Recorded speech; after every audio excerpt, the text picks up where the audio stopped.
ابھی دیکھ لیجئے، ابھی ایک لڑکے کی کسی لڑکی سے شادی کی بات ماں باپ چلانے لگے، ایمان کا اندازہ لگا لیجئے گا، وہیں پر فوراً بات ہوتے بات آ جائے گی، بیٹا کیا کرتا ہے کہ کپڑے کی دکان ہے، 10 لاکھ روپے کی دکان ہے، اس پر بیٹھتا ہے۔ فوراً لڑکے کا باپ ایک دم کہے گا کہ جب 10 لاکھ کی دکان پہ بیٹھتا ہے تو کم سے کم ایک موٹر سائیکل تو آپ دے ہی دو گے۔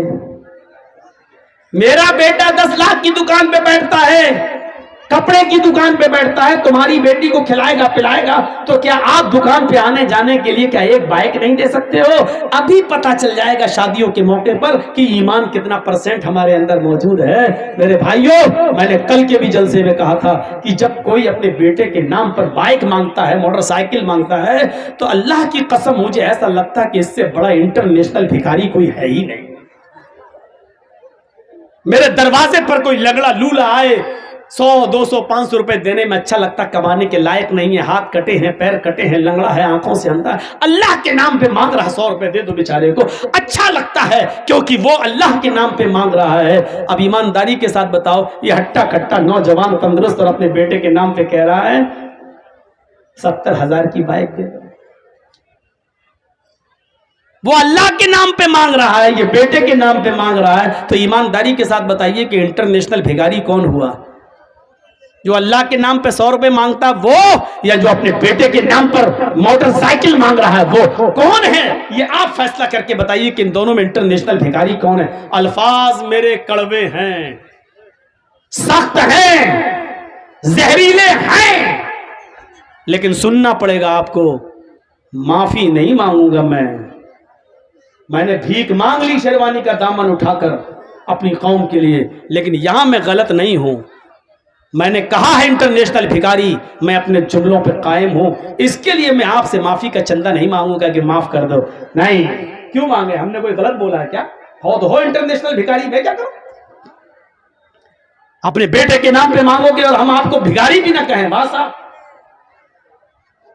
بارات آ رہی ہے صاحب، 400 اور 500 آدمی بارات میں جا رہے ہیں، ایمان دیکھیے ہمارا 400 500 آدمی، لڑکی والے سے کہہ رہے ہیں صاحب ہلو 400 آدمی کی بارات جا رہی ہے، اچھا لڑکی کا باپ مجبور ہے، اچھا ٹھیک ہے، سنو دہیج میں 2-3 آئٹم کم دے دو گے چلے گا، لیکن خاطری میں کمی نہیں ہونی چاہیے، ہمارے مہمان کی مہمان نوازی اچھی ہونی چاہیے۔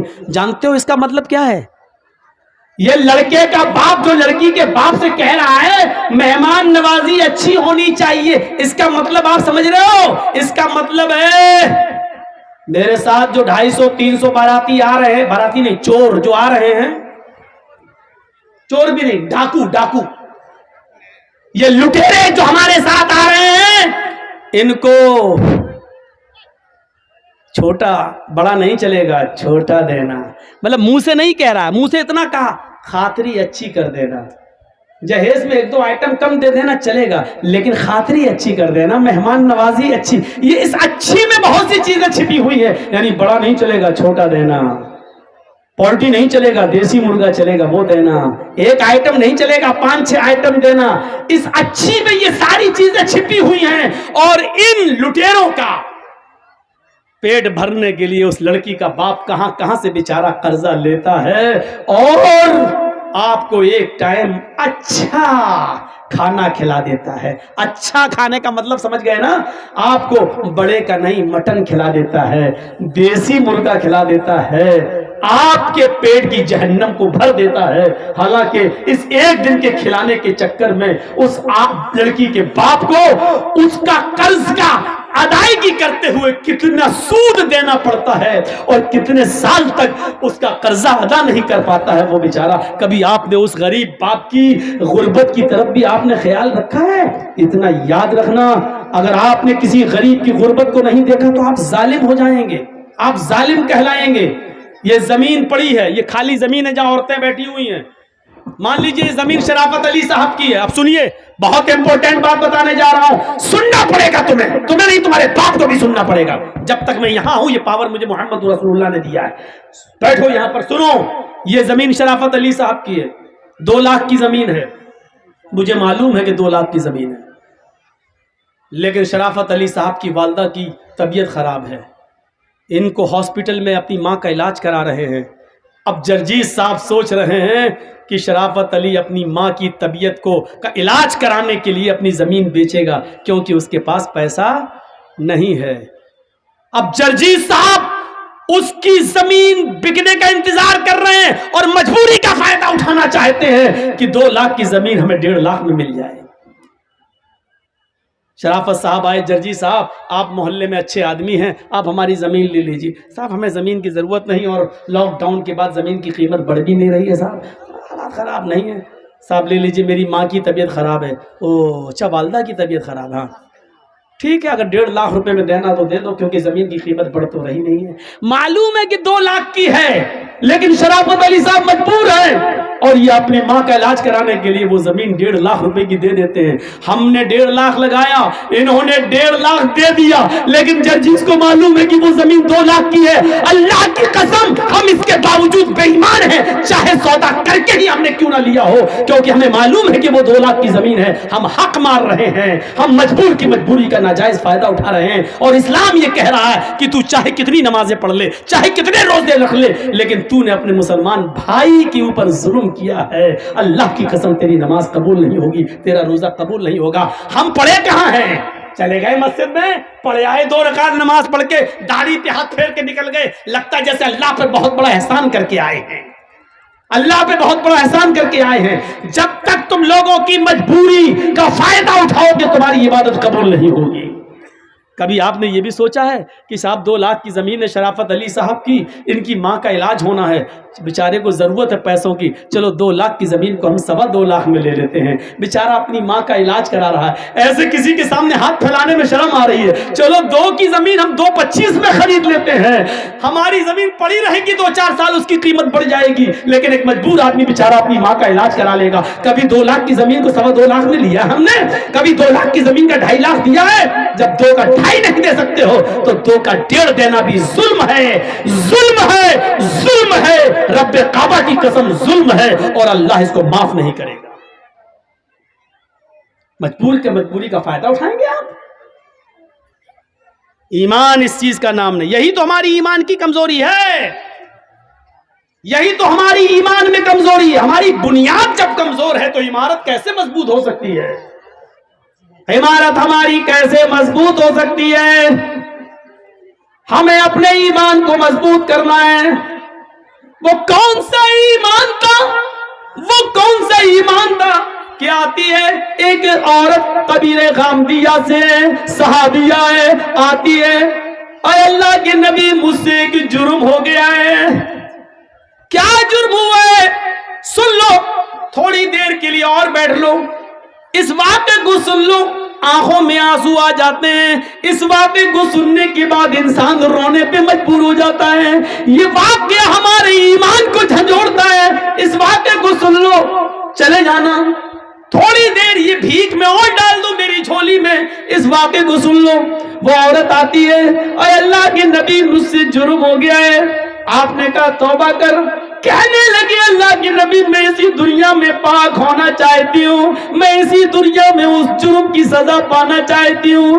آپ نے کہا توبہ کر، اللہ سے مغفرت کی دعا مانگ، اللہ غفور الرحیم ہے۔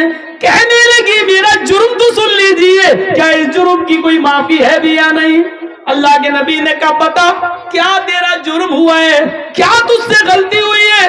کہنے لگی اللہ کے نبی میرا شوہر 2-3 سال سے گھر پہ نہیں ہے، میں جنگل میں بکریاں چرا رہی تھی، میں جنگل میں بکریاں چرا رہی تھی، وہیں پہاڑی کے پاس ایک چرواہا بھی بکریاں چرا رہا تھا، ہم اپنے شوہر سے 2-3 سال سے دور تھے، اس لیے ہمارے دل کی امنگیں اٹھنے لگی اور اس بکریاں چروانے والے چرواہے کے ساتھ مل کر ہم نے جسمانی تعلق، شاریرک سمبند بنا لیا۔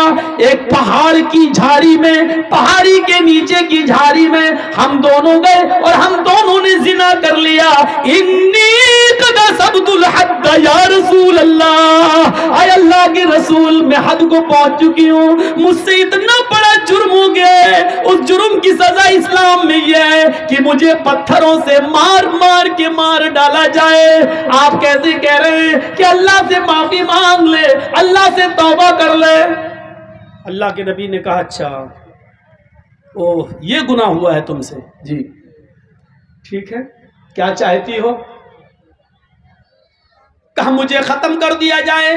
اسلام نے جو سزا بتائی ہے، پتھروں سے مار مار کے مار ڈالو، ختم کر دو، ہمیں وہ سزا دی جائے۔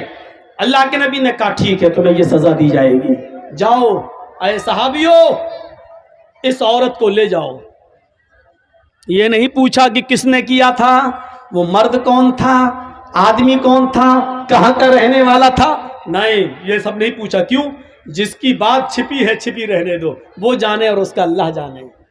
ہمارے یہاں تو ننگا کرنے کا رواج ہے، اچھا کس نے کیا، پھر اس کو فیس بک پہ ڈالو، واٹس ایپ پہ ڈالو، یہ ہمارے ایمان کا حال ہے۔ اللہ کے نبی چاہتے تو پوچھ سکتے تھے اس عورت سے، اکیلے نہیں ہوتا ہے زنا، کسی مرد نے کیا ہوگا، کہاں، کون ہے وہ، کہاں کا رہنے والا ہے، لیکن پوری حدیث پڑھ جائیے کہیں ڈیٹیل نہیں ملتی ہے۔ تم بتا رہی ہو تم گناہ سے پاک ہونا چاہتی ہو، ہم تمہیں کر دیں گے، لیکن جس کا معاملہ چھپا ہے اس کے بارے میں ہمیں پوچھنے کا حق نہیں۔ ہو سکتا ہے وہ اللہ سے توبہ کر لے اور اللہ اس کو معاف کر دے، نہیں تو وہ جانے اور اس کا رب جانے، قیامت کے دن جہنم میں ڈالے گا۔ ہم کون ہوتے ہیں اس کے پیچھے پڑنے والے؟ عیب پر پردہ ڈالو، اس کو ظاہر مت کرو، اس کو ظاہر مت کرو۔ یہ میری ماں بہنیں اس واقعے کو سنیں، بہت اچھا واقعہ ہے، تمہارے لیے واقعہ ہے، تمہیں بھی اس سے عبرت ملے گی۔ اللہ کے نبی کہتے ہیں کہ جاؤ اس عورت کو لے جاؤ اور سینے کے برابر، یہ سینہ جو ہوتا ہے عورت کا، یہاں اتنا اس کو زمین میں گاڑ دینا اور سر پہ پتھر مارنا، اور اس وقت تک پتھر مارو جب تک کہ یہ عورت مر نہ جائے، اس کی روح نہ نکل جائے۔ یہ عورت کی سزا کیا ہے؟ شادی شدہ مرد کی اور شادی شدہ عورت کی اگر وہ زنا کر لیں تو سزا کیا ہے؟ پتھروں سے مارا جائے گا۔ مرد کو دوڑا دوڑا کے مارا جائے گا، مرد کو ایک میدان میں کھڑا کر دیا جائے گا بیچ میں، اور چاروں طرف پبلک رہے گی، عوام، سب کے ہاتھوں میں پتھر ہوں گے، اور اس طریقے سے چاروں طرف گھیرا بنا لیا جائے گا کہ وہ بھاگنے نہ پائے، اور بیچ میں اس آدمی کو کھڑا کر دیا جائے گا، اور پھر پتھر مارے جائیں گے، جہاں سے گزرے گا وہی پتھر، سب کے ہاتھوں میں پتھر ہونا چاہیے۔ یہ مرد کی، سمجھ رہے ہیں زنا کی سزا کیا ہے؟ جس کو ہم معمولی کام سمجھتے ہیں وہ اتنا بڑا جرم ہے شریعت میں۔ کسی کی بہن اور بیٹی کی عزت و آبرو سے کھیلنا اتنا آسان نہیں ہے شریعت میں۔ اس کی سزا، جب تم کسی کی عزت لوٹ رہے تھے تو تمہارے جسم کے ہر بال رونگٹے کو، روئے کو اس کا انجوائے مل رہا تھا، مزہ مل رہا تھا، اس لیے سزا بھی ایسی ملنی چاہیے کہ جسم کے ایک ایک رونگٹے کو اور ایک ایک روئے کو اس کا احساس ہو جائے، اس لیے سزا بھی اتنی سخت رکھی گئی ہے۔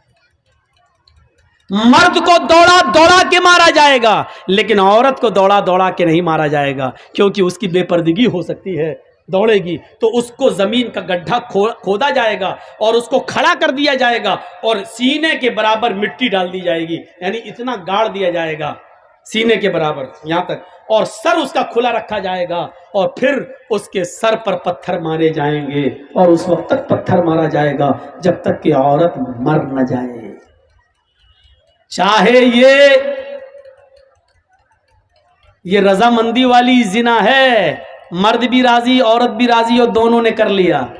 زنا بالجبر تو زنا ہوتا ہی نہیں ہے، اگر مرد نے زبردستی کی تو وہ زنا نہیں مانا جائے گا، یا عورت کے ساتھ اگر زبردستی کی گئی، وہ بیچاری نہیں چاہتی تھی لیکن بندوق رکھ کر اس کے ساتھ عزت لوٹی گئی، تو پھر عورت گناہ گار نہیں ہوگی کیونکہ اس کے ساتھ جبر کیا گیا، تو پھر مرد کو سزا دی جائے گی عورت کو نہیں۔ اور عورت نے اگر بندوق رکھ کے غلط کام کروایا، مرد نے مجبور ہو کر غلط کام کیا، تو عورت کو سزا دی جائے گی مرد کو نہیں، لیکن مرد بھی راضی عورت بھی راضی تو دونوں کو سزا دی جائے گی۔ اگر دونوں میں سے ایک کنوارا ہے ایک شادی شدہ، تو شادی شدہ کو پتھروں سے مار مار کے جان سے مارا جائے گا، اور جو کنوارا تھا اس کو 100 کوڑے مارے جائیں گے، اور 1 سال کے لیے اپنے شہر اپنی بستی سے باہر کر دیا جائے گا، اس کو گاؤں سے نکال دیا جائے گا، اور اپنے گاؤں میں 1 سال تک آنے کی انٹری اجازت نہیں ملے گی۔ 100 کوڑے پڑیں گے، چمڑے کے کوڑے، چمڑے کے، کپڑے کے نہیں، چمڑے کے کوڑے، 10-20 کوڑوں میں ہی وہ بیٹھ جائے گا، کرانے لگے گا۔ 100 کوڑے میں تو اللہ بہتر جانے بچے گا بھی کہ نہیں بچے گا۔ تو میرے بھائیو 100 کوڑے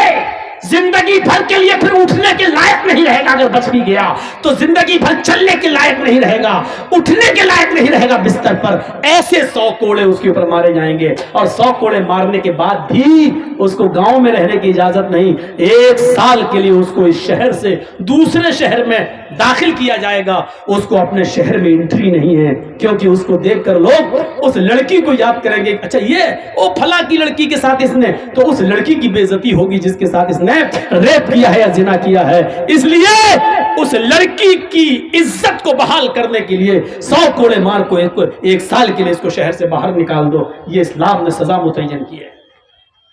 اس عورت کو لے جایا جانے لگا. ایمان دیکھیے, ایمان.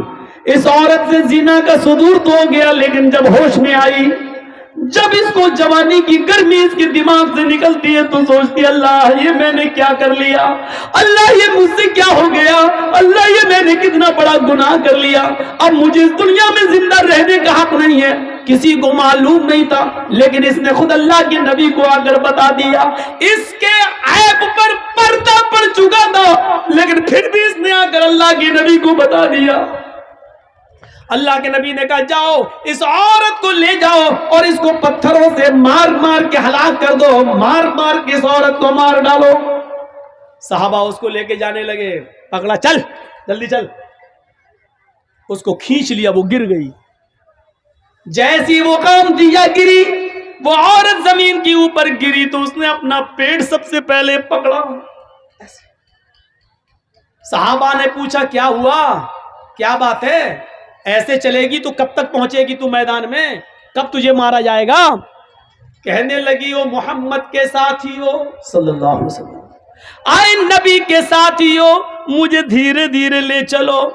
جس آدمی نے میرے ساتھ منہ کالا کیا تھا, جس آدمی نے میری عزت لوٹی تھی, جس آدمی سے میں نے زنا کیا تھا, اس آدمی کا گرب میرے پیٹ میں ٹھہر گیا ہے, اس کا حمل میرے پیٹ میں ٹھہر گیا ہے. میرے پیٹ میں ایک معصوم زندگی ہے, میرے پیٹ میں اس آدمی کا بچہ پل رہا ہے.